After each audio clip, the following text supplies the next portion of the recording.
नमस्कार, बदलेगा भारत पर घुमक्कड़ देख रहे हैं आप। और इस वक्त घुमक्कड़ की टीम एक गांव में है। उस गांव का जब मैं नाम लूँगा तो आपके मन में भी उस गांव के प्रति गर्व की भावना उत्पन्न होगी। उस गांव का नाम लूँ या यहाँ पे आने का अपना मकसद बताऊं, उससे पहले मैं आपको भारत के गांव का दर्शन कराना चाहता हूं। ये देखिए, हरे भरे खेत, लहलहाती हुई पीली सरसों। यहाँ पर आए हम, गाजीपुर जिला है और एक ऐसे गांव में आए हैं जिसका नाम है धामुपुर। धामुपुर वो गांव है जहां पर बीर अब्दुल हमीद का घर है, जिन्हें मरणोपरांत भारत पाक युद्ध में मरणोपरांत जब उन्हें परमवीर चक्र से सम्मानित किया गया, उनकी वो शौर्य गाथा है जिसकी वजह से उनको सम्मानित किया गया मरणोपरांत परमवीर चक्र से।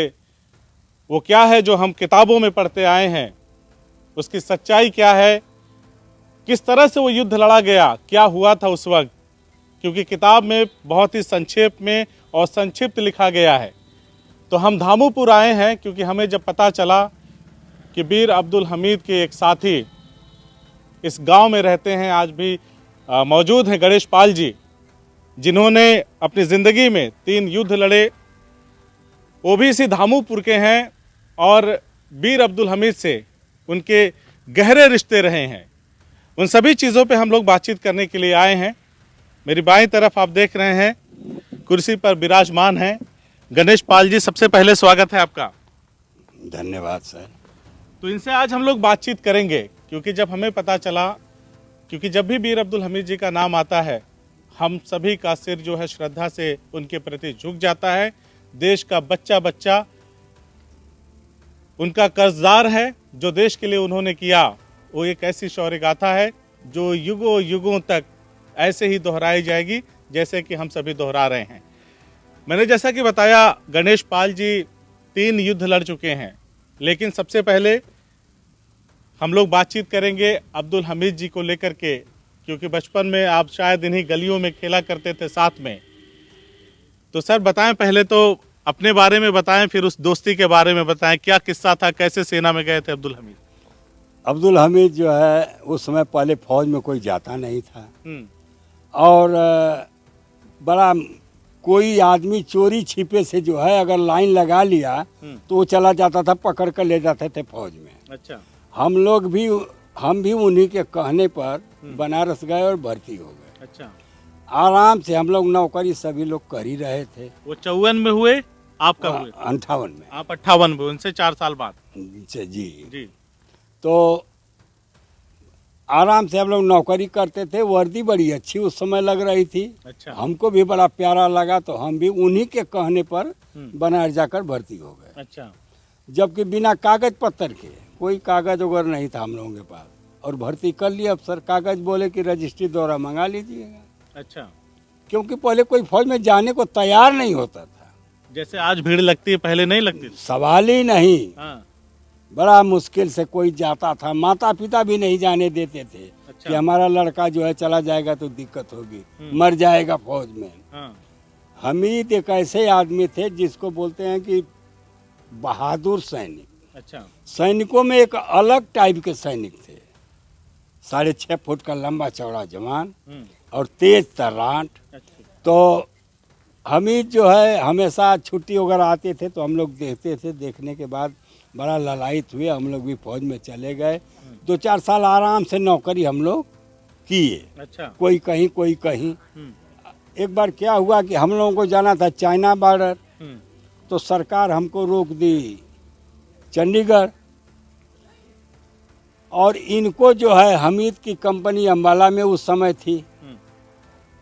हमीद जो है फोन ग्रेनेडियर में थे और हम जो हैं टेक्निकल वर्क में थे। अच्छा। जो गवर्नमेंट ऑफ इंडिया के जितने लड़ाई संबंधी इक्विपमेंट हथियार हैं उनकी हिफाजत से रखना और लड़ाई के लिए बिल्कुल ठीक रखना हमारी कंपनी की ही जिम्मेदारी थी। तो हम लोग टेक्निकल में थे।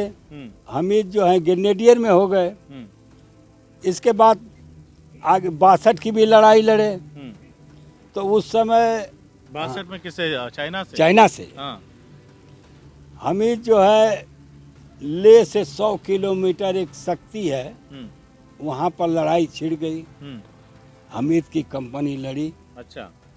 लड़ने के बाद में जो है बहुत ग्रेनेडियर के सैनिक मर गए। अच्छा, शहीद हो गए। क्योंकि शहीद हो गए वहाँ पर। इसके बाद में किसी तरह से 8 दिन हमीद गुम रहे वहाँ पर। अच्छा। ये सर रियलिटी बता रहा हूँ, अमूमन नहीं सब मालूम होगा सबको। 8 दिन तक गुम ये हुआ कि हम लोग कंपास पर ही चलते हैं, कंपास ही हमको जहाँ चाहे तहाँ पहुँचा देगा। जो दिशा वो बताए वैसे पर हम लोग चलते हैं, उसी को सेट करते हैं। अच्छा। कि यहाँ से चले हैं, कितना दूर जाएंगे, कैसे आएंगे, हमारा इसी पर सेटिंग है। अच्छा। तो क्या हुआ कि उधर कुछ पता नहीं चला सर, नाला पकड़कर इधर को जाना है, चल दिए उधर को। तो अब कंपनी हमारी मिली नहीं। 6-7 दिन के बाद अब सोच लीजिए कि एक जवान क्या खाया होगा और कैसे रहा होगा। ठंडी का इलाका है, कैसे रहा होगा, कैसे क्या किया होगा और जावा। तो हमीद किसी तरह से बच बचा करके सिंधु नदी के किनारे आ गए। तो जान गए कि हमारी इंडिया वाली फौज अब मिल जाएगी। अच्छा। तो मतलब इनके साथ बड़ा शुरू से ही जैसे मालूम पड़ा कि कुदरत ही इनको बचा रही है और कुदरत ही कुछ और करने के लिए इनको अभी रख रही है। नहीं तो उधर ही मर जाना था 65 में, लेकिन रह गए। अरे 62 में मर जाना था, 62 में लेकिन 65 में देखिए अमेरिका का पेटेंट टैंक पहला ध्वस्त करने वाला वीर अब्दुल हमीद ही था। अच्छा, कहीं कहीं किताबों में सर लिखा है कि जैसे इसमें कंफ्यूजन है, 3 टैंक थे या 7 उन्होंने? 3 टैंक थे। अच्छा। कंपनी मिल करके 7 न की। अच्छा, कंपनी मिल के 7 ध्वस्त की थी, बाकी वीर अब्दुल हमीद ने पहला हमीद ने तोड़ा। अच्छा।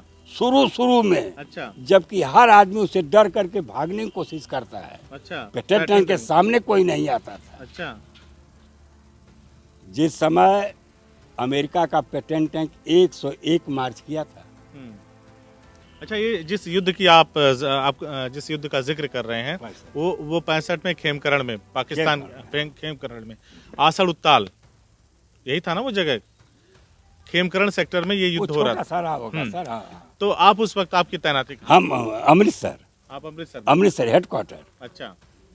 हम हमेशा हेडक्वार्टर में ही रहेंगे सर। हाँ, क्योंकि कहाँ से थे? क्योंकि टेक्निकल साइड थे ना, कहाँ से खबर आएगी कि वहाँ गन काम नहीं कर रही है, हमको गाड़ी तुरंत लेकर वहाँ पहुँचाएगी सर। उसको नहीं तो वो जवान जो है मारा जाएगा। एक गन जो है रुक जाना लड़ाई के मैदान में 1000 सैनिक के बराबर होती है सर। तो इसलिए हम हेडक्वार्टर में ही रहेंगे और हेडक्वार्टर में सारे बड़े बड़े अधिकारी रहते हैं।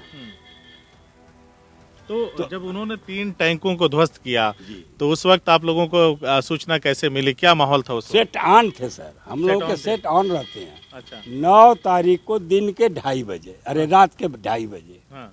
लड़ाई रात को ही लगती है।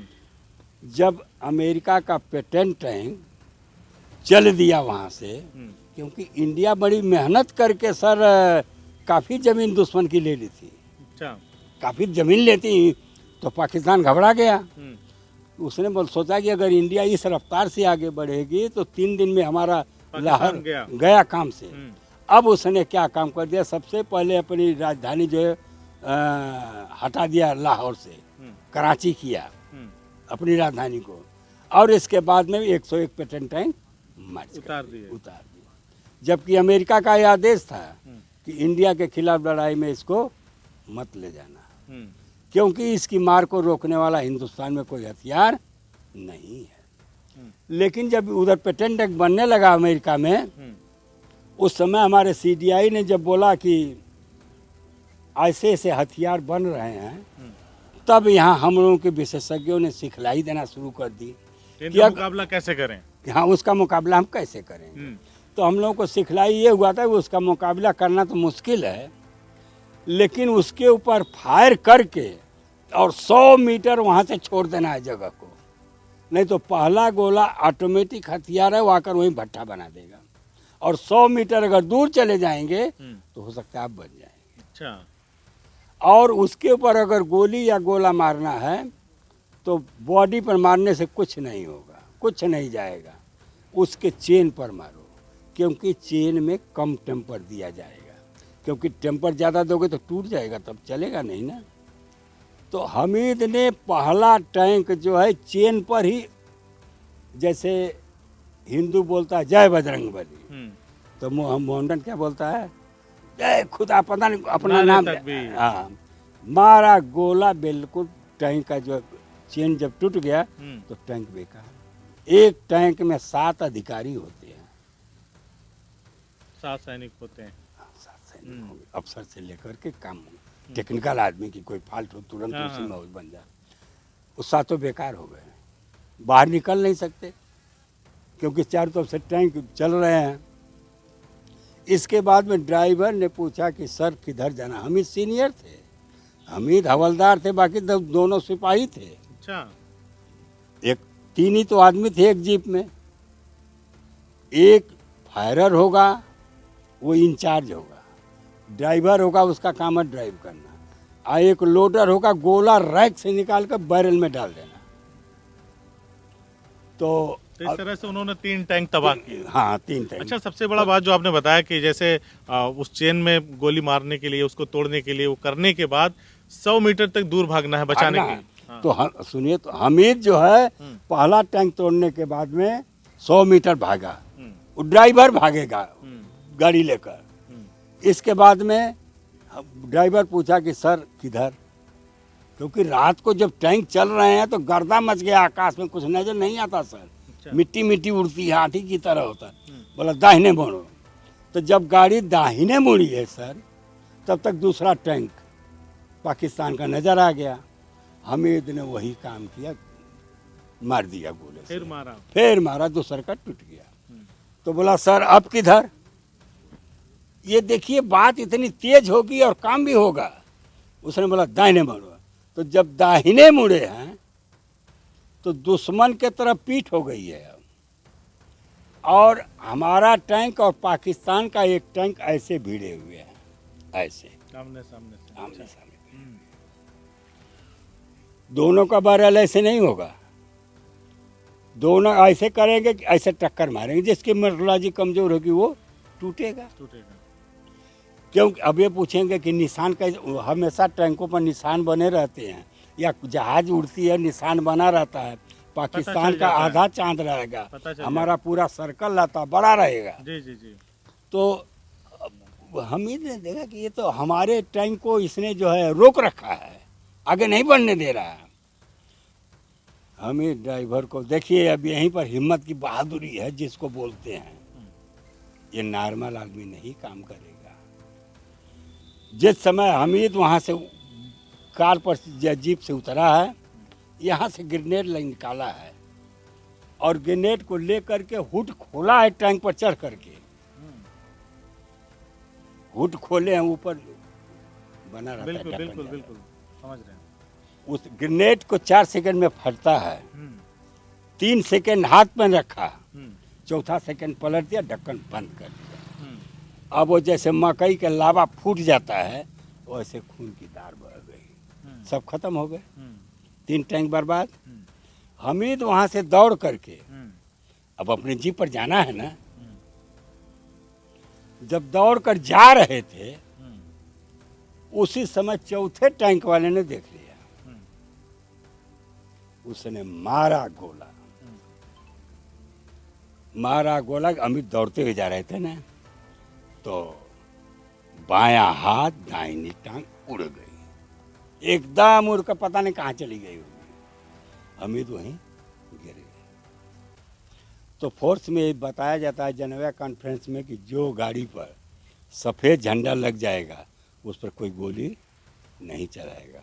ड्राइवर अपनी गाड़ी से उतरा, हामिद को ऐसे पीठ पर लादा और गाड़ी में डाल दिया, क्योंकि हाथ पांव अब रात को नजर नहीं आ रहा, पांव हाथ पकड़ा, जो बचा हुआ था उसको पकड़ करके और अपनी गाड़ी में लादा, और अमृतसर हॉस्पिटल लेकर आ रहे थे। तो सफ़ेद फीता बिछा हुआ रहता है हम लोगों का, इधर लड़ाई का मैदान, इधर शांति का मैदान। तो अस्पताल होगा तो शांति में ही में होगा ना। तो जब जाने लगा तो गेट पर हमारी पुलिस होती है, मिलिट्री पुलिस, रोक दी, बोले कहाँ जा रहे हो? बोला सर एक जवान घायल हो गया है। ड्राइवर बोला तो ये हुआ कि रुको, आदेश, अब आदेश लेगा सीनियर से अपने बड़े से, तब तो जयंत नाथ चौधरी उस लड़ाई को खुद लड़ा रहा था। जनरल खुद उस लड़ाई को लड़ा रहा है। जनरल साहब के पास जब खबर गई तो बोला कि वो जहाँ टैंकों की मार हो रही है वहाँ कोई जिंदा बचेगा? बोला गाड़ी को रोक कर रखो। जनरल साहब पहुँचे वहाँ पर। बोला ड्राइवर कौन है? बोला सर अब्दुल हमीद। 3 टैंक तोड़े हैं सर। और अब जनरल साहब का एकदम जोश पूछो ही मत कहाँ हो गया। 3 पैटर्न टैंक तोड़ दिया इन्होंने अकेले दम जिस से। पर अमेरिका नाच कर रहा है। हम्म, अब उसने जो है बोला कि ये सच है। बोला देख लीजिए सर। निकाला पिस्टल यहाँ से, और एक कमांडर को एक पिस्टल दी जाती है कि 1 मिनट के लिए रात, अगर रात है तो दिन कर देगा, वो इतना उजाला करेगा। तो देखा तो 1 2 3 टैंक एकदम सत्यानाश। उसने वो बोला, उसी समय बोल दिया वेरी गुड, बहुत अच्छा। लाल बहादुर शास्त्री, अरे उसने जो है खबर किया दिल्ली को, अपने राष्ट्रपति को, कि शास्त्री को बता दो अमेरिका का दिया हुआ पेटेंट टैंक 3 खेमकर सेक्टर में पड़े हैं। शास्त्री ने कनेडी को फ़ोन किया। देखो कितना हार्ड लाइन पर तेज बात हो रही है सर, जैसे मालूम है सब नज़दीक हैं। अमेरिका बोला कि शास्त्री को बोलो लड़ाई रोकें, हम आकर के देखेंगे। शास्त्री ने बोला नो। तो 10 तारीख को लड़ाई बंद, आदेश था अमेरिका का बंद करने के लिए, लेकिन शास्त्री ने 3 दिन और चलाया। 13 को लड़ाई खत्म हुई। और हमीद जो है वहाँ उसी 4:30 बजे 10 तारीख को हाँ 4:30 बजे सुबह 1965 में। हाँ हम लोगों को खबर आ गई। तो सेट ऑन रहते हैं ना सर।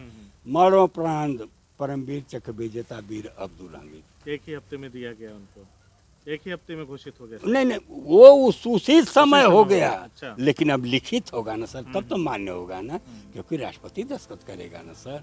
तो लड़ाई जब खत्म हो जाएगी, बंद हो जाएगा, सब कुछ फरिया जाएगा, तो हम ना उसको देंगे। वो ये उसको तो 8-9 महीने के बाद मिला है परमवीर चक्र विजेता हमीद को, लेकिन लिखा पढ़ी कागज में हो जाती है, तब जा कर के सर वो। फिर उसके बाद क्या हुआ? हम लोगों ने भी किताबों में पढ़ा है, उनको परमवीर चक्र से मरणोपरांत सम्मानित किया गया सर। तो उसके पहले का एक चरण ये है कि जैसे फौजियों के जो साजो सामान होते हैं, कपड़े वगैरह होते हैं, जो उनके चीजें होती हैं, वो कैसे यहाँ तक आई? रसूलन बीवी जो थी उन तक कैसे पहुंची? रसूलन बेगम ऐसा था कि उनका कुछ सामान जो रह गया था वहाँ अम्बाला में। तो ये हुआ कि उस गांव का कोई देखो फौजी है तो उसको बोलो लेकर जाए। तो हमारा नाम आ गया गणेश पाल का कि आप जाइए, आप गांव में एक हवलदार भी जा रहे हैं, साथ में आप भी जाइए, रास्ता दिखाइएगा।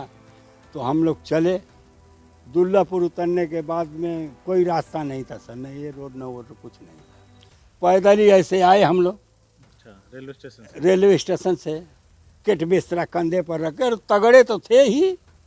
और आने के बाद में गांव पर जो है पूरा भीड़ लगा हुआ है। बड़े बड़े यहाँ गवर्नर तक हाजिर थे, डीएम, बैंक मैनेजर, ये सब अधिकारी यहाँ हमारे यहाँ हाजिर थे धामूपुर में। इसके बाद में जब बक्सा रखा गया, किट बिस्तरा रखा गया, तो रसूलन बेगम जो है लगी रोने। और रोने में ये बोली है सर, रोने में कि पियावा हो पियावा, बचवन के टुआरा करौला हो पियावा। उस समय उस बात को फिर से दोहराएं, क्या कहा उन्होंने? मतलब रसूलन बेगम रोने लगी। हाँ। तो देहाती भाषा में कि पियावा हो पियावा, बचवन के टुआरा करो, मतलब हमारे बच्चे अब अनाथ हो गए हैं। टुआरा करो, हाँ मतलब टूअर, मतलब हाँ बिना बाप के टूअर ही हो गए ना, अनाथ जिसको बोलते हैं वो। रसूलन रोने लगी। एक तो यंग औरत, और रोने लगी चौखट पर। सारे अधिकारी वहाँ पर थे। अरे अब क्या बताऊँ सर, सबके मालूम पड़ता कि नम हो गए यहाँ से। तो बड़े बड़े अधिकारी वहाँ पर हाजिर थे, सबकी नम हो गई आंखें। आखिरकार ये हुआ कि जनरल साहब हमसे पूछा, क्योंकि जनरल कई होते हैं ना, सबसे छोटा वाला जनरल है, बोला जवान रास्ते में कोई दिक्कत? मैं बोला नो सर। कैसा है, ठीक ठाक? बोला हाँ सर। क्या लाए हो? तो बक्सा खोला गया, तो उसमें से चेक निकाला, 23,000 का चेक दिया स्टेट बैंक मैनेजर को। उस समय खाता खुदा किसके बाप का सर, लेकिन रसूलन बेगम का स्टेट बैंक का मैनेजर लिया चेक और खाता खोल दिया। खोलने के बाद में 10 बीघा ज़मीन उनको दी गई। हमीद के 4 बेटे, एक लड़की थी, लड़की सबसे बड़ी थी, तो उसकी शादी हो गई। लड़के सब छोटे छोटे थे। ये जैनुल 8 बरस का था जो बड़ा वाला था, बाकी एक एक साल के अंतराल में ये सब थे। इसके बाद सर इतना 10 बीघे ज़मीन और 45,000 रुपया इसको हमीद को मिला। 23,000 22,000 गवर्नमेंट सरकार ने दी, उत्तर प्रदेश सरकार। उत्तर प्रदेश सरकार ने। अच्छा, 45,000 हुआ ना। तो अब उसी में गुजर बसर। अब एक भुलावा है सर हमीद का, तो हर आदमी ही याद करता है उनको। और मरने के बाद जो है सर, ये राजेंद्र शुक्ला साहब मेमोरियल बनाए, क्योंकि वो फौजी के लड़के थे, तो ये मेमोरियल बनाए हैं। इसी में जो है सर अब तक 10 सितंबर को जो है। एक आखिरी सवाल है मेरा आपसे इस चीज़ को लेकर के। आप भी सेना से रिटायर्ड हैं और 3 युद्धों में आपने हिस्सा लिया। कुछ कोड ऑफ कंडक्ट होता है, जैसे जब किसी भी फौजी का जो शहीद हो गया है उसके सामान को अगर कहीं पहुंचाते हैं, ये मुझे नहीं पता इसलिए मैं पूछ रहा हूँ, तो शायद आप लोगों को कोड ऑफ कंडक्ट के तहत अपनी आंखों में आंसू नहीं लाना होता है, या इस तरह की भी कोई चीज़ें होती हैं? अरे सर होता है कि मोरल डाउन मत करिएगा, नहीं तो और गांव वाले ये कर देंगे, लेकिन नहीं रहा जाएगा सर। कोई इतना भी कोई, अब क्या किया जाए सर, दर्द तो बहुत हुआ। रोए नहीं थे आप? नहीं अब रोएगा कैसे सर, जनरल खड़ा है, रोएगा कैसे? अब ये थोड़े कि आंसू गिरना शुरू हो जाएगा, लेकिन दिल दर्द, सैनिक का दिल रोता है सर। ये बात है सर। और क्या, रोएगा क्यों नहीं, हृदय सबका मायूस हो जाता है। तो ये हैं गणेश पाल जी, जो बचपन में वीर अब्दुल हमीद के साथ, तब वो वीर नहीं थे क्योंकि तब वो सेना में नहीं थे, लेकिन इन्हीं गलियों में, इसी गांव में, धामोपुर में खेले कूदे बड़े हुए। और 1933 में उनका ये बताया जाता है कि 1933 में वो पैदा हुए इसी गांव में, और 1954 से लेकर 65 तक सेना में उन्होंने अपनी सेवाएं दी, और परमवीर चक्र से सम्मानित होना और राष्ट्र के लिए मर मिट जाना कोई वीर अब्दुल हमीद से सीखे। धन्यवाद।